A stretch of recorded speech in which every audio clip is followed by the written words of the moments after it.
Hi. So today we are at Red Clay Studio in Tamale. Charlie, the weather is hot and I'm tired. We are here to check out the studio to see what they have to offer. And so far, it's been very interesting. I imagine this is going to be a very long video, but it's going to be an opportunity for you to see what the museum has to offer in full detail. And I hope you enjoy it. I'm going to give you a very detailed tour of this whole facility. It's going to probably take us an hour and a half. So let's keep going. So this building, we have 3 of them. So this is Red Clay. It was opened in 2020, just within the COVID.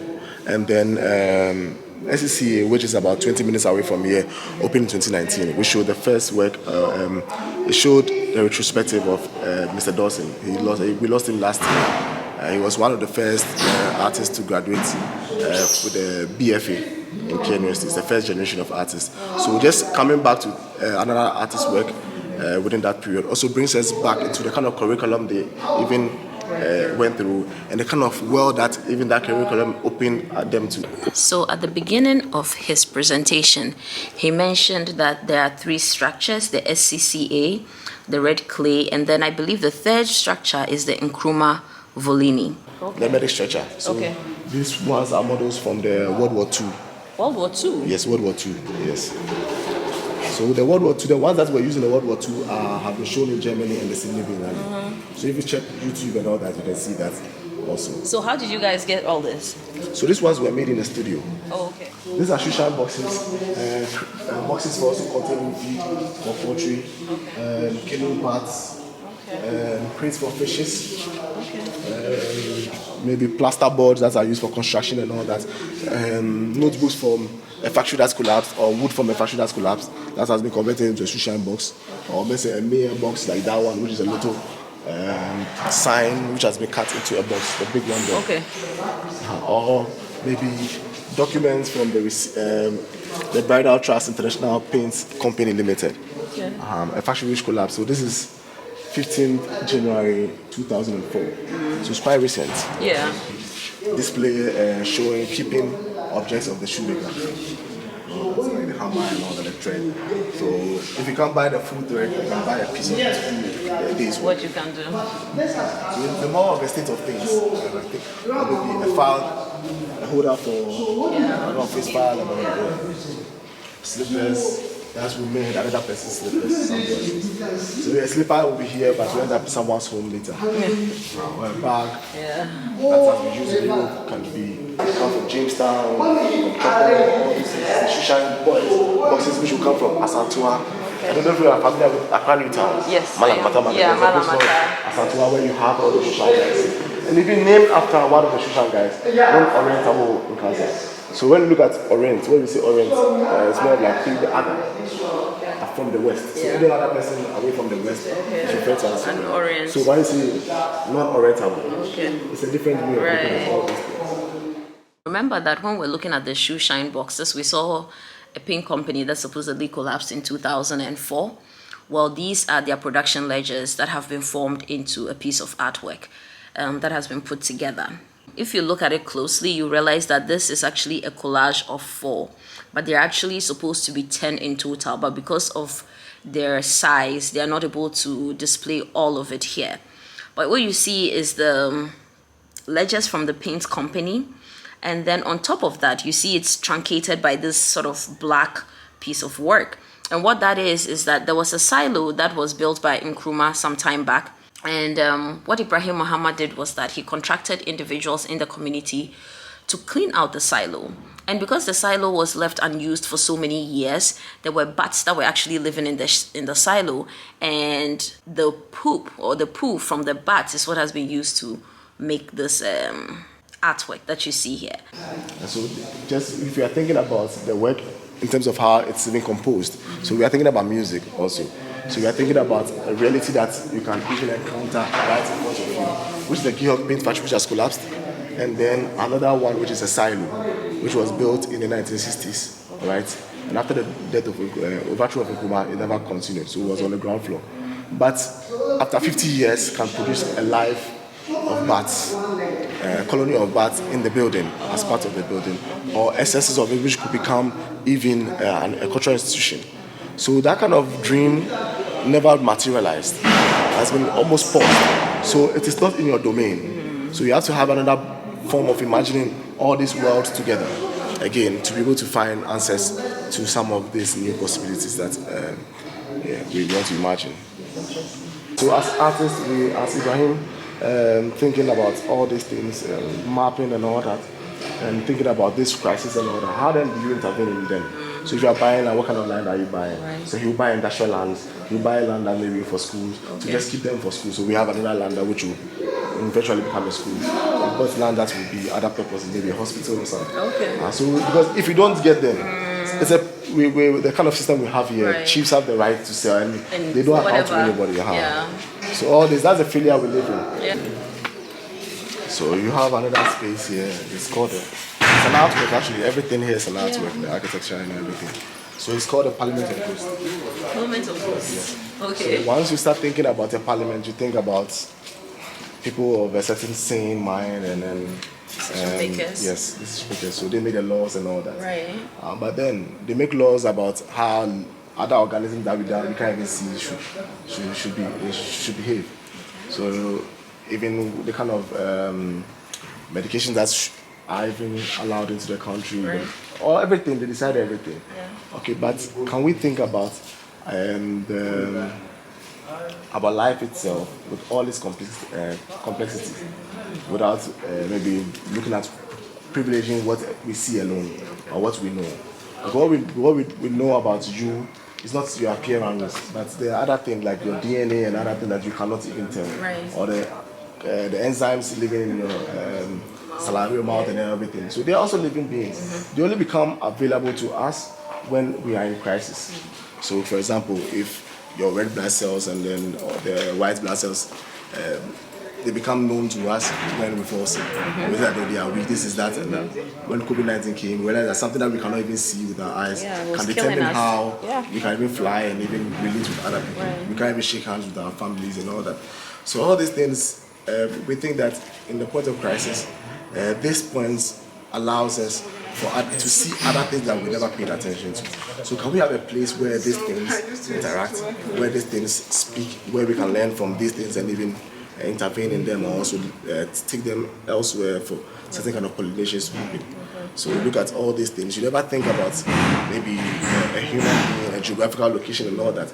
But there was someone one European guy who came here today, and he was able to point to me that Heidelberg is where he comes from. Okay. So if you look at Ghanaian cement and Heidelberg, how can a factory just move away from all this about more than 7 hours across to West Africa just to establish a cement factory? All right. Or think about all these huts here. They look like 50 kg cement. Yes, they are 50 kg cement, and you can look at the quantity, but also you cannot think about it without this. Once you think about it, the human being becomes implicit in it. So you think about the labor that builds some of these things. So if you are thinking about the labor that builds this country and all that, and how they are even disassociated when you are thinking about the resources. So one thing that comes with Ibrahim's work is the labor that produces the resources or value, and how value is also redistributed back into all these spaces again. So it is only right for an artist to create some of this things that the state should have been doing. But now one that an artist does, how can you imagine it? So if you look at this green thing in there, it tells you about the ghost. They've been there all this while. If this place becomes dry, you will never see them, right? They will just disappear. But once it starts raining, they will become visible. And it tells you that they are there. They've been there all this while, all right? But they become visible when water appears. So when water falls from the skies, it collects here. And this water has built all this building. Everything that we see here. It's not meant to be a reservoir. It's not meant to be a swimming pool. It's meant for people to sit and objects to be laden and all that. But once it becomes a container for collecting water, it can build also something like this. So you can't think about this building without reflecting on this. And once this building is roof and water doesn't collect anymore, it would have stained the bricks already. So they would have become part of the building. So all these things are things that we are thinking about in things of the ghost. school kids have had workshops here whilst the masons are laid, the bricklayers also laying these bricks. So kids will see, just imagine a child seeing this and imagining what would the world view be.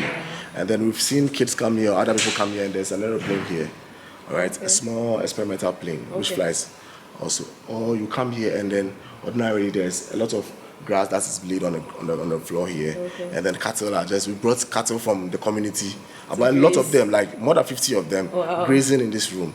Okay, so how then do you imagine something like this? So it becomes like a form of a stage where things happen. Different things happen at different times. So when it's completed, it's going to have a greenhouse and all that. So if you have a greenhouse in it and you are on the corridors, you can also climb since you have time. And then see the landscape. You look at the landscape whilst other people are farming, and then look at the plants that are in the room also, and the kind of conditions that this allows this plant to flourish. So they did commission trains and all that. That's it. So these are the useless things. You can touch them. Okay. The quote-unquote useless things that have been repurposed. So they were just left. We just collected them. Okay. And then you come to a place like this and you see crocodile skin. Crocodile skin and a sheep skin and a goat skin and all that. So. This is where they make the Birkin bags from. Are you sure? Yeah. Birkin bags are made from crocodile skin, right? So now let's move to the top. So here we are at the top of the Parliament of Ghosts. And when you look down, you get a bigger view of everything as opposed to when we were downstairs. And here in the distance, you can see a lot of progress that's being made and a lot of the greenery.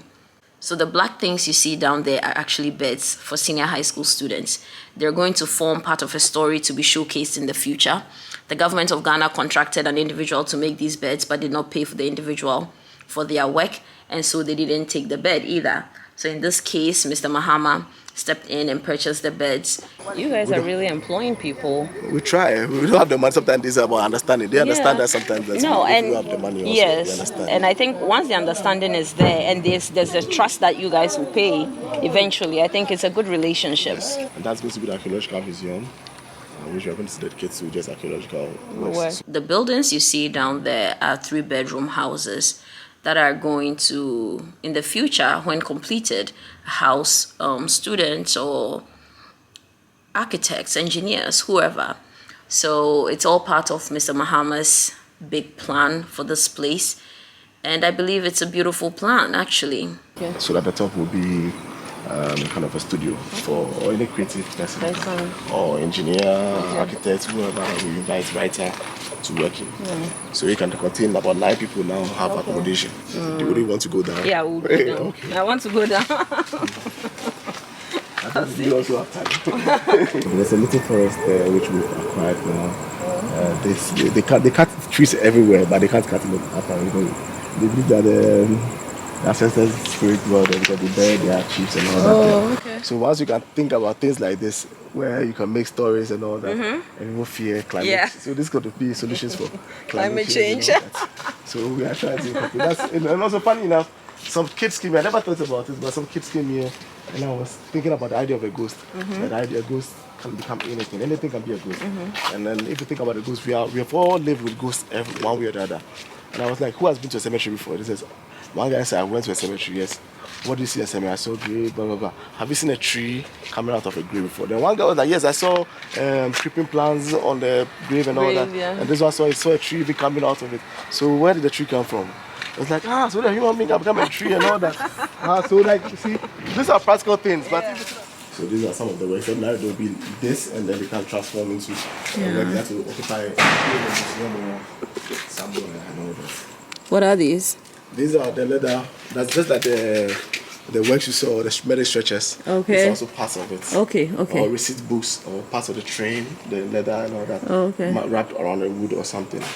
So all this decay process also gives it a character of time. So you can see how time has affected a railway track which has maybe lived more than 100 years. Wow. Or a part of the train with all the soil and the grease, fat that has been trapped on, sitting on an every Birmingham scale. Which doesn't work. Yeah, obviously. Because there are a number of them that you can ask, why are they all every scales? So then you can now investigate what Avery Scales even doing. So artists are now engaging in some form of poetry of things. So if you have to write about these things or to describe them, how do you speak about them? Interesting. You know, it's been a while I saw this lamp. Yeah. Like Ibrahim will come. Oh, Charlie, you guys, let's go to Abubushi, let's go have some conversation, let's go see something. So we are walking in Abubushi and we're just talking about things or looking at things. So we look at all these things, like maybe if you want to see how far things that are strange or rare, go to Abubushi, everything comes there. The fish nets, you have to make new ones for the women at Jamestown, and then we collected their old ones. Wow. So the Venice Biennale in 2019, this work's featured in there. So the Venice happens to be, if you've read the Merchant of Venice, and how it describes Venice as a place where all commerce and everything, businessmen, merchants met. So it's a very powerful place in terms of the history of the world. So you can see the train, a drawing of the train, and then you see another part of it. Let's show a detail of it. So let's imagine the whole train. This is the entire train, right? And this part of it, this is the detail of it. And this is another engine that was donated to us by Ibrahim Mahama Cement. So he met Ibrahim last month and he was very interested in the kind of conversations Ibrahim was bringing. And it was like for the kids, the purpose of the kids studying and all that, he decided to gift us one of his jet engines, which is still working. It's still working? It's still working, yeah. This is the old jet he had. So he got a new one. So at least the kids can appreciate the planes. So how an object can be traced to a whole group of people and all that just by the detail of it. Or a gramophone. Musical instruments? Yeah, musical instruments, brass. So what we call a brass band, this is a very typical one. I was thinking about a gramophone. It's a gramophone. You see the boots of the factory, the Georg factory, smokes that dates more than 50 years, 30 years and all that. That has been made and worn by farmers.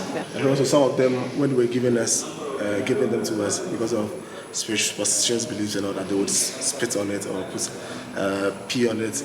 And all that, we're interested in that, all these things, because once something leaves from one place to another, it becomes something else. Spit on it, pee on it, why? Because if I'm going to use it because the young, you can't trust people these days. So all these things are stories. So if you're going to use it for like juju or something? So what, the spit and pee stops it or what? That's a belief. Okay. I haven't practiced that yet. Yeah. When I practice, maybe. This place has a lot of very ancient artifacts. Things that are old, that are inherent to certain parts of the world. We have no idea how old they are. Look at that mirror. Look at that teapot. These books.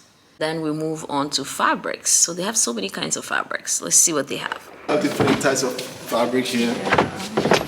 That has been collected over time. And so it's not just the Ashanti kente, but there are different types of kente and all that. So it allows us to reflect on things. So, for example, if you are thinking about the cabinet of curiosities, most of the colonialists and all that, anytime they went somewhere, they would bring souvenirs. I think that, for example, they would take something which was maybe another that symbolizes the soul of the people. They would go and capture it, and when they go, they would just go and show it as the rare things that they found or the land they've conquered and all that. So they kept them in the cabinet of all these curiosities and all that. So like they named the cabinet of curiosity. So let's imagine this was our cabinet. It's our cabinet of curiosity. I like it. So we look like sleepers which are more than 100 years, and then you can get it. You can bring it. So what are the kind of things that you representing or keeping? Different editions of lanterns, payment vouchers of fashion that has collapsed. What is this? So this is part of a costume. Oh. So it's worn by warriors to dance and all that. Interesting. This is a different one. They all like photographs from the trains and all that, like portraits from the children. So let's imagine the trains and without all these things. These are all the things that makes a train. Right, so you think about the train, it's different types of train and the wagons are to collect. So these wagons would mostly use like their containers for collecting minerals and all that. So the train and the industry, so they kind of timber. You can see the timber that's been moved. Yeah, loaded. Okay. Loaded. Wow. So the train is in different types. So even look at how they even transported, like the way we transported the aeroplanes.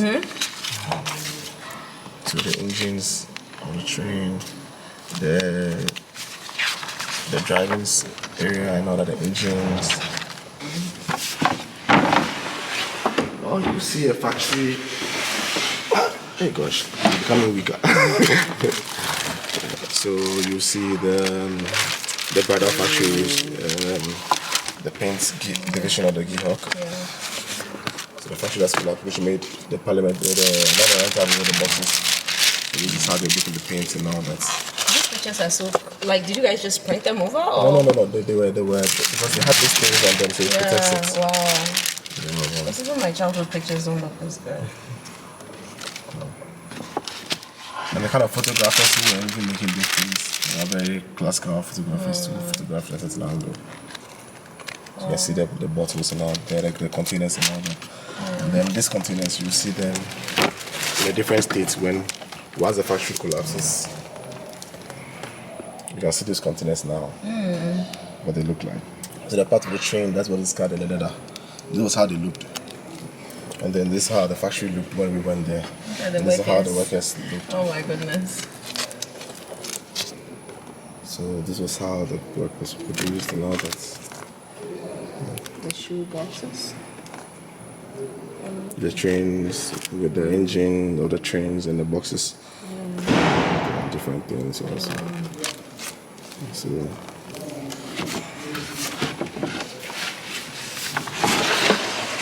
So that's a Soviet plane. Yes, it's a Soviet made model. So it's an Antonov 2. Antonov 2. Yes, a private jet, which has flown many leaders around. And then the starboard, the first big one. So the starboard, we have 3 of them. This one specifically crash landed in Tamale. Oh. So this one was the only one which didn't come on the track. It came on the road by himself. By like someone there's another track that was attached to it that was directing it. Okay. So the wings were taken off and was dragged from the airport to this place. So you have 3 starboards. 3 starboards, yes. 3 starboards. One in the skeletal form, which can allow people to see the other parts of it. And then this is the first one to arrive. This one came separately. The first one that came. And then the rest, 1, 2, 3, 4 came separately. That was the one you saw. Yeah, I saw the video. And then this one came by. So these 2 came differently. Oh, okay.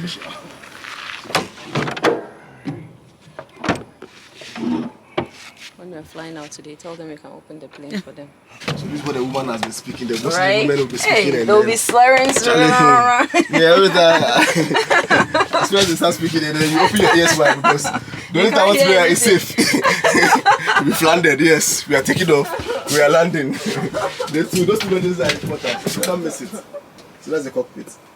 So most of the things, valuable things, they've taken most of them out.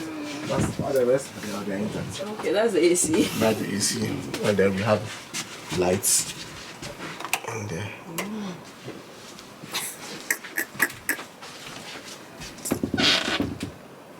This is a different outlook on life. There's so much repurposing of things that would have otherwise been thought to have been dead, but they're doing very wonderful things here.